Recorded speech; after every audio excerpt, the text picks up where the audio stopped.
Test. I guess it works.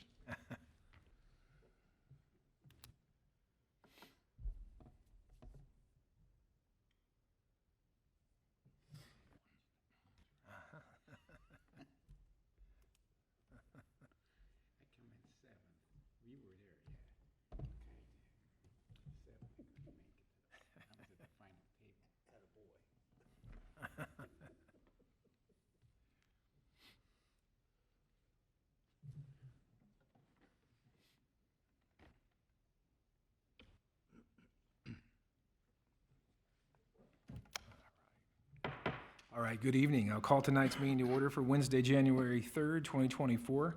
Happy New Year to everyone. Mr. Metz, will you call the roll, please? Gary Gross. Here. Jim Hall. Here. Todd Moore. Here. Christopher Ambergy. Present. Jerry Heidenreich. Here. David Cash. Stefan Wanamaker. Here. You have quorum. Thank you. Please rise and join us in the Pledge of Allegiance. Pledge allegiance to the flag of the United States of America and to the republic for which it stands, one nation, under God, indivisible, with liberty and justice for all.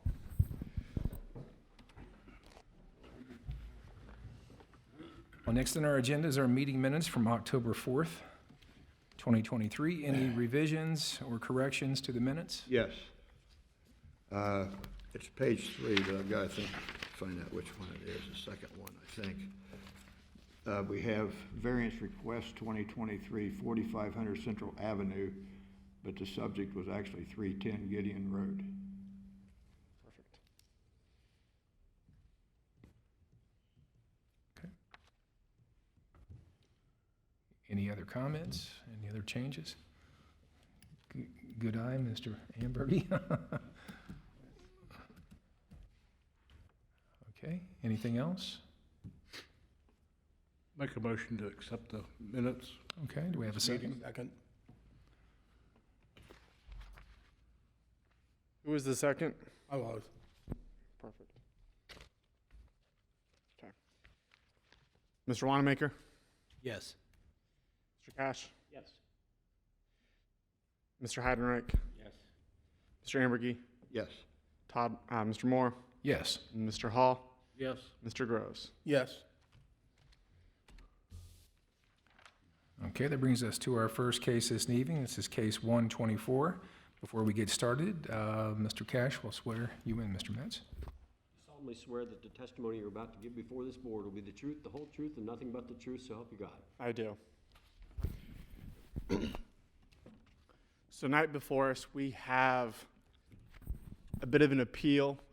It's actually a substitution of non-conforming use for 3301 Burbank Avenue.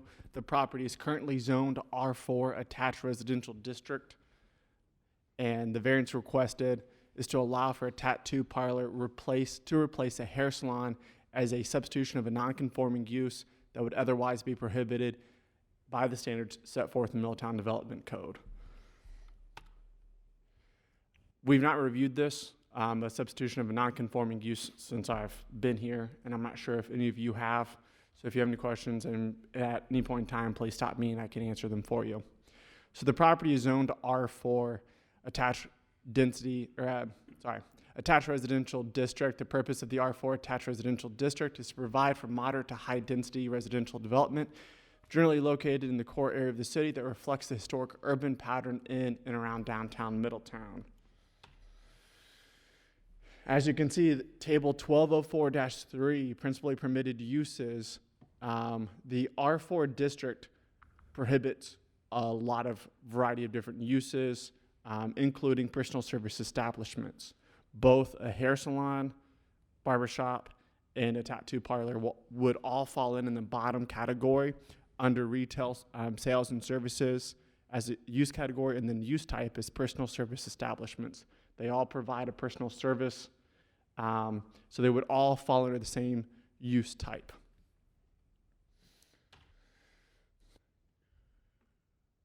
So Chapter 1224.05, nonconforming uses. D, change of a substitution of nonconforming use. 1, the lawful use of an existing building or structure can be continued even if such use is not permitted in the applicable district. If no structural alterations are made that increase the nonconformity, a nonconforming use of a building may be changed to another nonconforming use of the same or more restricted use, as determined by the BZA. Such determination shall be made at a public hearing held in the same manner as a variance, including notice, but the variance review criteria of section 1226.10c shall not apply. At the hearing, the BZA shall make a determination if the proposed use is similar in nature and intensity or is a more restricted use, allowable as a change or substitution under this section. Subsection 4. In permitting such change, the BZA may impose appropriate conditions and safeguards to protect adjacent properties. Per the Middletown Development Code, the requirement for legal notice for variance requests, meeting notice letters for the proposed variance were sent to all property owners contiguous and directly across the street or public right-of-way, and all comments were forwarded to the Board of Zoning Appeals.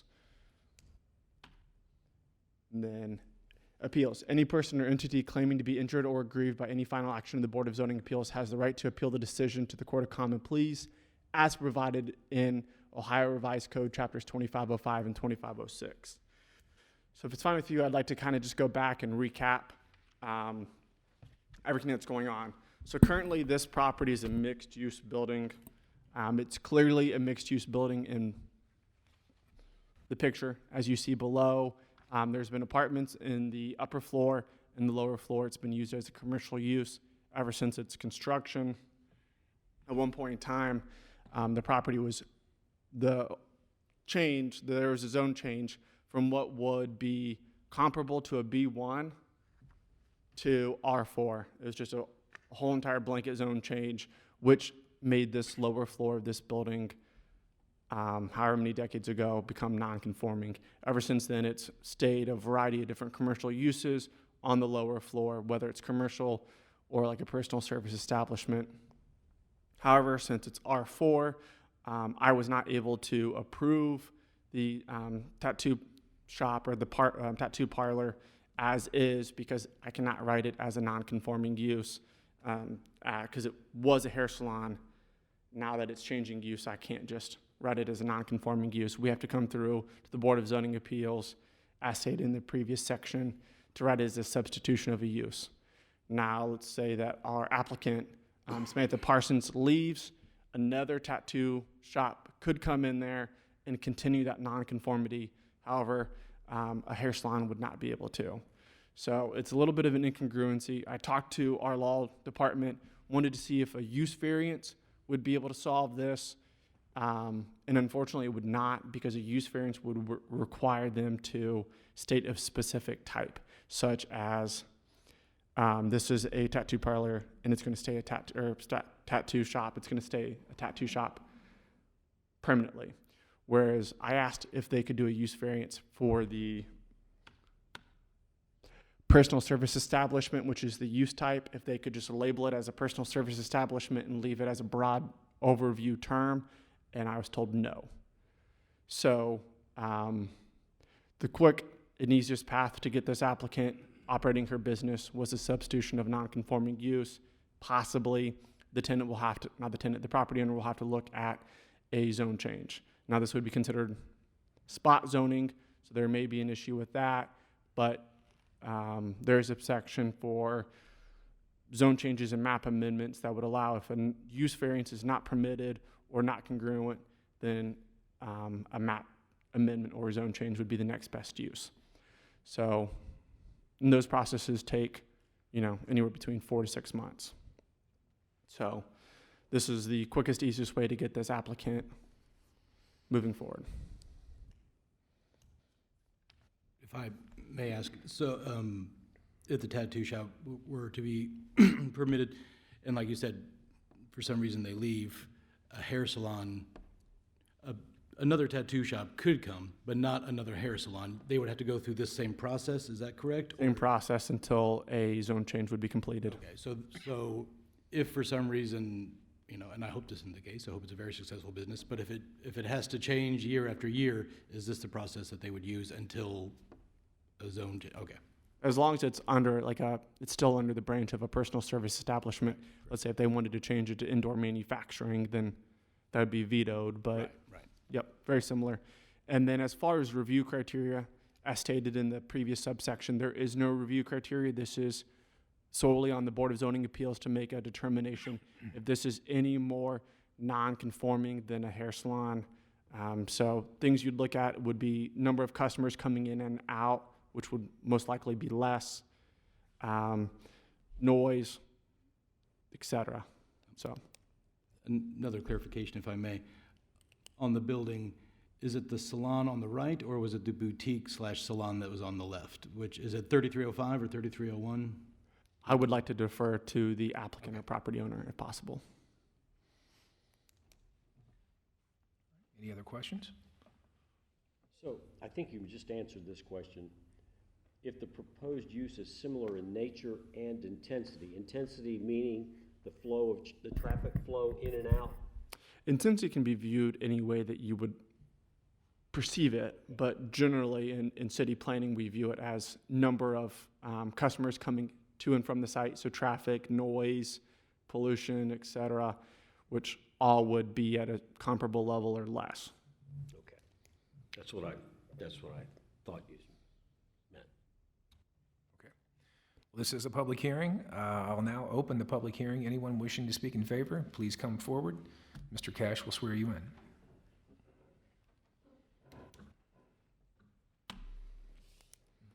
Sir, do you solemnly swear or affirm that the testimony you're about to give before this board shall be the truth, the whole truth, and nothing but the truth? I do. If you'd identify yourself, please. My name is Jeff Boyle. I'm one of the owners of the building. So I really came just to answer any questions that you guys have. We are completely open to going through a zoning change on this. To be honest, we were kind of caught off guard. We bought this building in 2001. When we did our due diligence up front, we noticed that Butler County had it as a commercial building. It was permitted as a commercial building. The land use code was mixed use retail. And then when we started to go through this process, as the first tenant changed over, we ran into this. So I'm open to doing a zoning change on this down the road. I would just like her to be able to get her business in and not have to wait on that change. I don't know, are you guys familiar with the property in the area? Okay, because there's a commercial garage across the street. The building behind it, the little house, we own that. I was told it used to be a fire department back in the day. And obviously the church on the right. So any questions you guys have for me as a building owner, I'll be glad to answer them. Just to clarify which unit it would be. It's the unit on the right. So when we bought the building, the salon had both spaces, the left and the right. And in the center was a tutoring space. The tutor has moved out of the state. And she is actually combined into the space on the left. Okay. So she's still there. She opened that.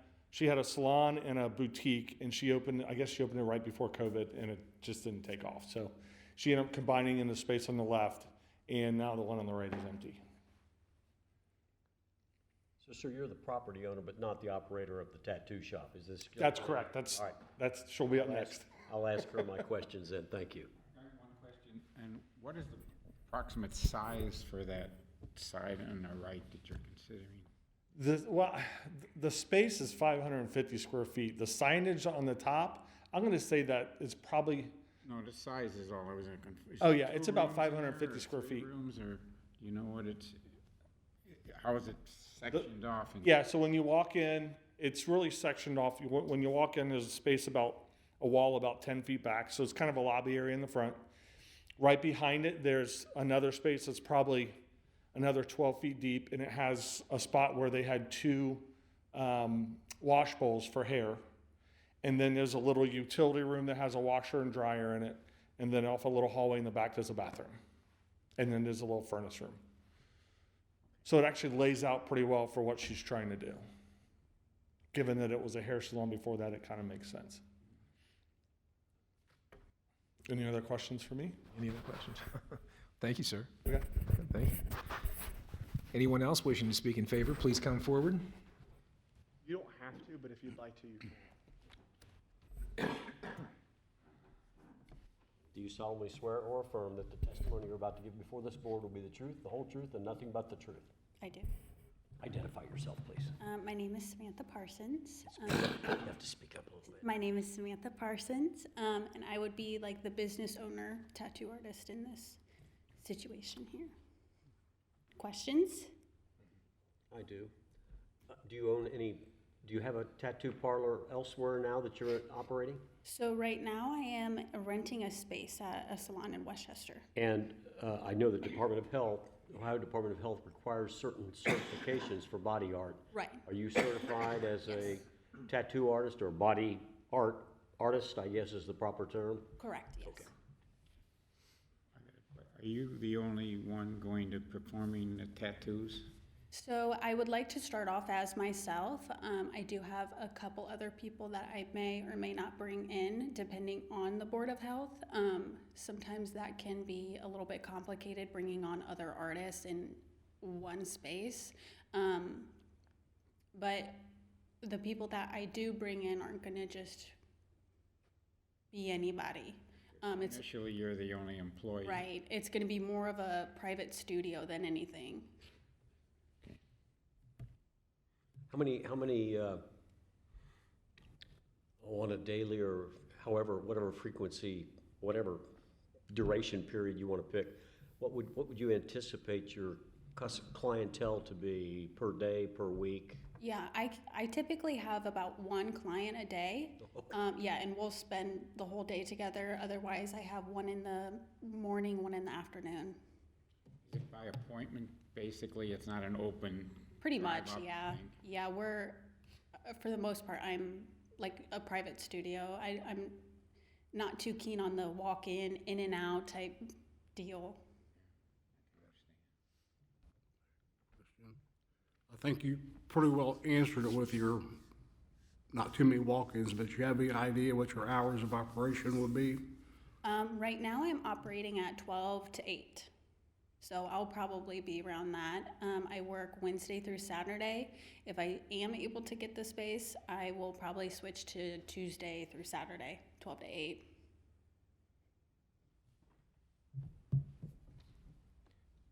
Any other questions? Just, and I don't know who the appropriate person to answer this would be. Does the health department require any special equipment or anything that's not in there now? I need a hand washing sink, and since, like he said, the hair washing bowls, all that plumbing is already there, so I really just have to bring in a plumber and my sink, and I'm ready to go. Everything else will be portable. Yep. Thank you very much. You're welcome. Thank you. Okay, seeing no one to speak in opposition, we'll close the public hearing, and we can move to deliberation. I want to first encourage Mr. Metz to help him straighten that difference out. It probably will be long-term. The difference in classification between the county and the city, and that's a little housekeeping. Yeah, well, we often have an issue with the county just because I've already spoke to county auditor's office.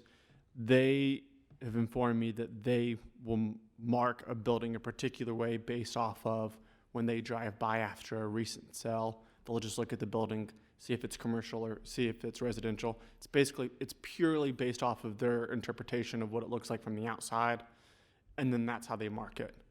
But in the state of Ohio, we have a rule for home rule, meaning the city or the governing jurisdiction, actually their zoning map is what is the ultimate and final say. So I have tried working with the county, but I'm not sure if it's going to. I work for the county, it's different.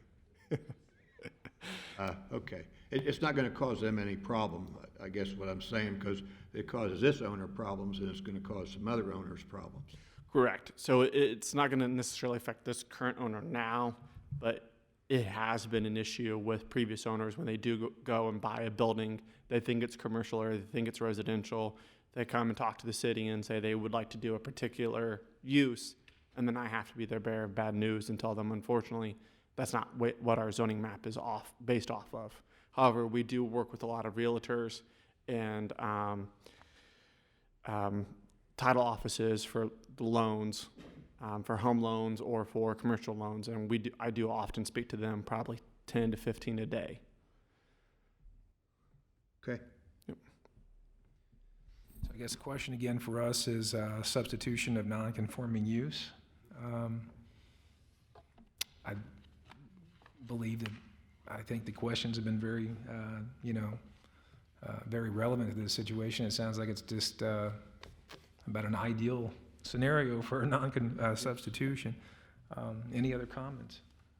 I would move that the request, I guess is how that's properly termed, the request to substitute this non-conforming use for the prior non-conforming use be granted. I'll second that.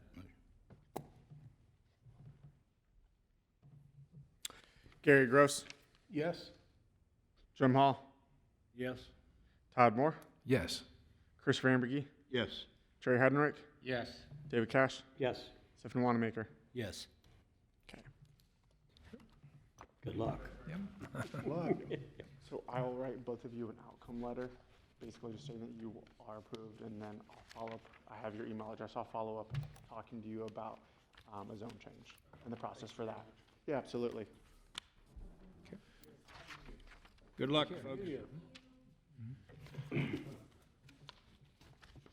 For new and old business, I have no new business and no old business to report on. Election officers, is that an open topic tonight? It's not on the agenda tonight. Well, were you wanting to have anything change or continue on? We have no new members. Typically, we've only done it with the new members. So like if, let's just say if Mr. Moore, who's the chairman, leaves, Everybody's happy. I think we're happy. Oh, yeah. all right. Is Mr. Moore happy? I'm happy if my colleagues are happy, that's for sure. If you want to change, ask. We're happy. Certainly, thank you. I move we adjourn the meeting. Do we have a motion? All those in favor of adjournment say aye. Aye. All opposed, we're adjourned.